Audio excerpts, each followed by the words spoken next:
ne sais pas si vous êtes déjà allé à Tel Aviv. Si vous n'êtes pas allé, la sécurité est quelque chose d'assez pénible. Toujours est-il qu'en fait, je sors de l'avion, il y a le VIP reception, ils me prennent, je passe la sécurité en 3 minutes, j'arrive directement à un resort qui s'appelle Hotel d'Anakadia. Pour ceux qui sont des investisseurs en Israël, ils savent de quoi je parle. C'est le fameux hôtel où tous les deals se font. C'est un endroit qui s'appelle Herzliya Pitva, c'est les Silicon Valley d'Israël. C'est là que Vocatech est né et plein d'autres startups. Et on reste une semaine dans ce resort avec 2 babysitters pour les enfants, des balades partout. Ma femme m'a dit « Ah, moi je peux vivre aussi ».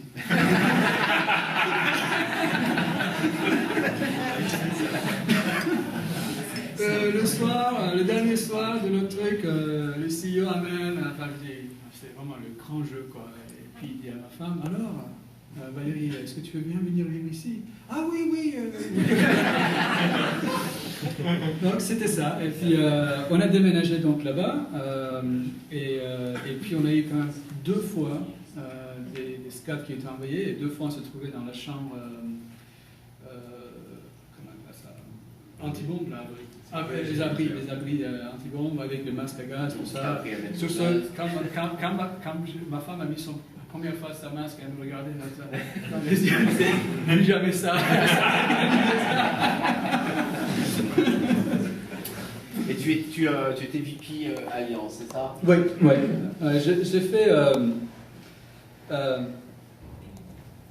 John devrait dire ça, mais un jour comme ça, je demandais un conseil à John. Je dis John, quel type de boulot je peux faire? Dis-moi, parce que j'arrive pas à trouver vraiment mon truc à moi. Il était en fait, il est venu consulter pour Vocatech, il est venu manger chez nous à l'Azénie. Et il dit, le problème avec toi, David, c'est que tu peux faire tout et n'importe quoi. Et littéralement, c'est ce que tu m'as dit.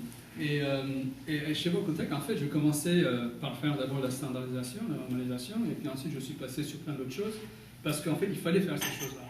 Et donc c'est là en fait que je commençais à développer le General Management Skills. Donc j'ai fait ça, j'ai fait de la vente, j'ai créé Vocatech France, j'ai fait des alliances stratégiques, etc. En fait ça m'a permis de développer les autres compétences non technologiques que je n'avais pas à l'époque. Tu restes chez Vocatech pendant 2 ans, là on est en 1999, j'essaie de replacer tout le monde. Wow, tu connais bien. Hein. Ah oui. Il a un cheat sheet.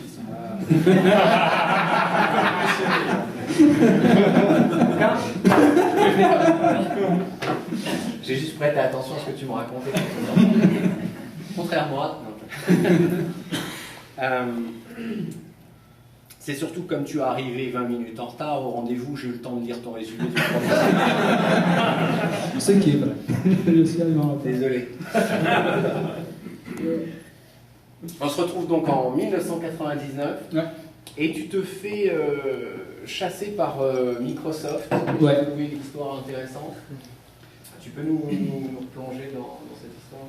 Oui, c'était vraiment quelque chose d'intéressant. Bon, je travaillais avec les gens de Microsoft, d'Intel, de Cisco dans le contexte de normalisation. Et j'avais besoin d'eux parce qu'en fait, j'avais compris à l'époque que la force du... Enfin, il faut que je dise ça en français. La manière dont le type de réseau sera déterminé, ça sera en fonction de l'application, et pas du tout du réseau. Donc, à l'époque, on pensait que c'était le réseau qui détermine l'application et pas l'inverse. D'accord? On faisait le réseau, on cherchait quel est le killer application. C'est toujours le truc, quoi. D'accord? Les gens ne pensaient pas quel était le killer application. À l'époque, c'était l'email, c'était le internet browsing. Et donc, une fois que on s'est mis en contact avec ces gens-là, je savais que Microsoft était un acteur très important. Donc, je me suis dit, s'il y a une société que je veux aller bosser, ce serait pour Microsoft. Chance, en fait, je vais d'abord à Wharton Business School, qui se trouve en Pennsylvanie, UPenn, et j'essaie donc d'entrer dedans, et puis je rentre dedans, et finalement Microsoft me contacte avant que je commence, et me disent, bon écoute, ce serait bien que tu viennes à Redmond pour faire quelques interviews. Donc, je ne sais pas si personne de Microsoft, personne n'a jamais travaillé chez Microsoft. Donc les interviews de Microsoft sont assez intenses à Redmond. Vous allez passer toute la journée en interview. Si vous n'êtes pas aimé au bout de 2 interviews, vous vire. Si vous êtes aimé le soir, vous voyez le VP. Si vous êtes aimé, on vous demande de rester encore une journée pour voir un autre groupe, etc. Donc moi, à la fin, je suis resté toute une semaine. Et pour un truc qui veut passer une journée, parce que chaque fois que je voyais un autre groupe, un autre groupe, un autre groupe, il faut que tu vois ce groupe-là, il faut que tu vois ce groupe-là. En fait, le recruteur, il veut devenir votre broker, une fois qu'ils savent qu'ils veulent. Et ensuite, on vous fait des offres à la fin. Donc, on m'a fait plusieurs offres. Il y avait une offre chez MSN, il y avait une offre chez Exchange, il y avait une offre chez Windows. Et ensuite, bon, moi je dois choisir. Et le boss qui m'a le plus vendu, il m'a dit écoute, en gros, tu viens ici et tu fais ce que tu veux. Et je dis vraiment, tu fais ce que tu veux. Samedi, dimanche. Il dit tu viens, tu fais ce que tu veux et tu décides de ce que tu veux faire. Donc, tu peux commencer sur ce projet-là si tu veux, et tu prends la fonction, les titres que tu veux. Bon, j'ai pris le titre de Business Development Manager, parce que je voulais faire du business. Tu sais, quand tu es sur la technologie, tu fais business. Et finalement, je me suis rendu compte que c'était le mauvais titre. Le deuxième jour, j'ai changé à Program Manager, parce que chez Microsoft, le titre qu'il faut avoir, c'est Program Manager. Et puis après, le troisième jour, je fais une revue d'un produit que Microsoft voulait vendre à Alcatel, à Siemens, à tous ces nets, on appelle ça Network Equipment Providers. Et c'était vraiment nul. Et je vais voir le VP et je lui dis, tu vois, j'ai fait la revue de ce truc-là, c'est vraiment nul. Il dit, ouais, vraiment. Il dit, on vient d'avoir 7 millions de dollars avec Steve dessus, ça fait 6 mois qu'on travaille dessus, pourquoi c'est nul, explique-moi. Je dis, c'est le passé, il faut travailler le futur. Donc je dis, vous faites de la téléphonie, il faut faire de la téléphonie. Voici pourquoi. Il dit, voilà, ça c'est vraiment un truc, écoute, voilà ce qu'on va faire. Tu vas pas travailler avec ces gens-là, tu vas juste travailler tout seul. Et dans 2 semaines, on a une réveil avec Bill Gates, et tu vas présenter ton idée. Dans 2 semaines? Ah oui, dans 2 semaines. Donc je bosse, 3e semaine, je me trouve devant Bill Gates, avec toute une équipe. Sur lequel, en fait, moi, je viens critiquer une équipe qui faisait ce produit-là. Donc, c'était une situation assez inconfortable. Et finalement, mon idée se passe très bien. Je veux dire, Bill approuve l'idée et tout le monde est content. Moi, je suis pris parce que ça fait quand même plus de 3 semaines que je suis chez Microsoft.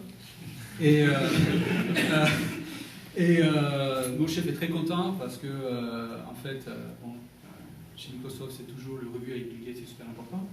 Et puis, on quitte ça, et puis ensuite, on me demande qu'est-ce qu'on va faire de l'autre truc que j'ai critiqué, qui s'appelle l'équipe Valhalla. Il y a 35 personnes qui travaillent dessus, donc il faut faire quelque chose.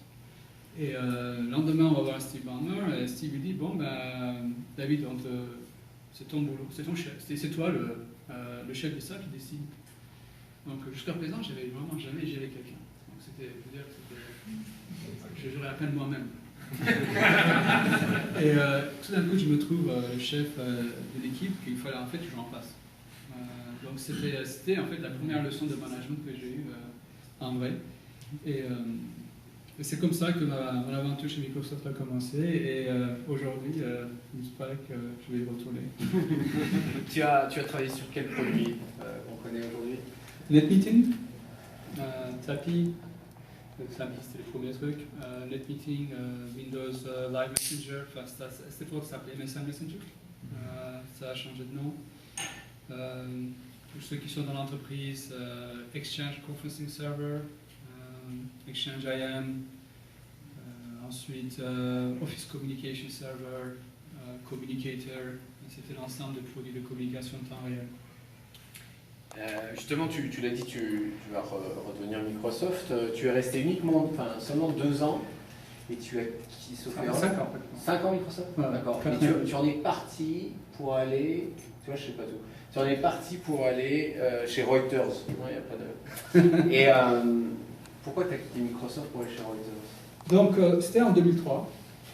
Et donc, j'ai rejoint Microsoft en 1999 et on était en 2003. Et j'étais devant tous mes collègues de Microsoft, ils m'ont posé la même question en 2003. Quelqu'un qui s'est dit, écoute David, on t'aime bien, tu nous aimes bien, on fait un bon produit, et pourquoi est-ce que tu quittes? Pourquoi est-ce que tu pars? c'est difficile à répondre à une question comme ça. Et j'ai trouvé les réponses les plus faciles que je pouvais. C'était l'argent. Écoute, j'avais rejoint Microsoft pas que pour des raisons philosophiques et technologiques, il y avait aussi des raisons financières. Et pour te dire, à l'époque, j'étais chez Vocatech, je faisais 170 000 $ par an. J'ai été embauché à Microsoft à 105 000 $ par an. C'était le truc, quoi. Tu venais chez Microsoft, ton salaire était au Asmod, et ben, tu avais des options. J'avais plein d'options. Donc à l'époque, c'était bien, quoi. On a commencé, moi j'étais à 90 $, c'est monté à 120 $, et puis ensuite c'est descendu à 30. Et ensuite, ça n'a jamais rebougé. Donc, malgré tous les efforts que moi je faisais, je bossais, tout ça, ben, en fait, ça faisait rien, quoi. Donc je me suis dit, ça y est, quoi. J'ai fait le mauvais timing et j'avais des copains, eux, ils ne faisaient pas de fric. Donc je me suis dit quand même, bon, je vais faire ce que je dois faire, mais si j'ai une opportunité ailleurs, je le ferai. Et Reuters était un de nos clients. Et un jour comme ça, un mec est venu, on jouait au golf. Et pendant ce parcours-là, il m'a en gros recruté. Il m'a dit, écoute, notre société se casse la gueule. Nous sommes vraiment dans la merde. Et on a besoin d'injecter de nouveaux sangs, des gens qui n'ont pas de peur de faire des changements. Et si tu venais, on te donnerait ce que tu veux. Et, du vrai papier. Du vrai papier, déjà, voilà. Mais par contre, il faut qu'il déménage à New York. Bon, bah écoute, on a parlé avec ma femme, et puis finalement, j'ai accepté l'offre. Et c'était en fait très bien parce que je rejoins Reuters. Le stock était à 0,98 pence. C'était une société anglaise. Et on a vendu Reuters à Thomson pour 7,5 pounds. Par action. Hein. Par action. Par action. Quel était ton job à New York, justement? Je faisais donc. D'abord, j'ai commencé par le métier que je connaissais. C'était des communications en temps réel pour le marché financier. Et ça s'est très bien passé. Et ensuite, on m'a dit, écoute, maintenant que tu as fait ce boulot, il faut vraiment que tu nous aides à fixer le développement. Donc, j'ai commencé à fixer l'équipe de développement. En fait, j'ai modélisé l'équipe de Reuters un peu sur ce que j'ai appris chez Microsoft. Ensuite, on m'a dit, non, il faut qu'on coupe les coûts. Il faut qu'on vire 4000 personnes. Donc, il faut que tu nous aides à faire ça. Ça, c'était un des moments les plus difficiles de ma vie, dans la mesure où c'est une information qu'on vous donne et vous savez que vous allez avoir un effet négatif sur la vie des familles, sur la vie des gens. Et vous êtes là, vous êtes en train de concocter ce plan-là, et un jour ça va être mis en action, et c'est votre création. Ça, c'était vraiment quelque chose de très difficile à accepter. Et à ce jour, chaque fois que je me trouve dans une situation comme ça, j'ai vraiment je suis pas... il ne faut pas m'approcher, quoi. C'est quelque chose qui me gêne beaucoup, personnellement. Donc, bon, j'ai appris à gérer ça plus ou moins bien. Et ensuite, j'ai développé toute la stratégie de développement en Asie. Donc, on a bougé en Asie de développement, on a bougé en Chine, à Thaïlande, en Inde, à Manila. Donc, ça m'a permis de créer des centres offshore de développement. Et tu as bougé toi-même? Et ensuite, j'ai fini par en fait bouger moi-même à Singapour, au bout de quelques années. Et à Singapour, j'ai pris un autre job encore. C'était la gestion du business des terminaux et des transactions financières. Donc j'étais dans le métier financier total maintenant. J'avais plus dans ce métier-là que j'étais avant. Et en Asie, donc avec tout le marché asiatique.